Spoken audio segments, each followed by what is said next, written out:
কিরে বন্ধু এনে কি করস? বন্ধু আমার করা ইমার্জেন্সি করা টাকা পয়সা হাওলার দরকার, থাকলে দেখ না, অনেক বিপদে আছি। কি হয়েছে? কয় টাকা লাগবো? খুব ইমার্জেন্সি?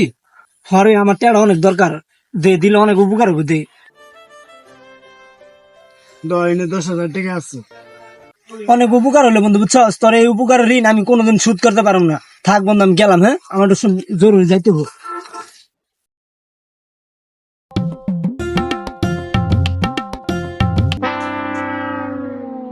কিরে, তুই যে টাকা নিলি তোর টাকা ঢোকা দিলি না? টাকা নেওয়ার সময় তোরা কি কইছিলাম তোর মনে নাই? তুই মনে করে দেখ তোরা কি কইছিলাম। অনেক উপকার হলো বন্ধু, বুঝছস? তোর এই উপকারের ঋণ আমি কোনোদিন শোধ করতে পারবো না। কি কইছিলি? কে তোরা কইছিলাম না তোর এই ঋণ আমি কোনোদিন শোধ করতে পারবো না? ঋণ শোধ করি নাই।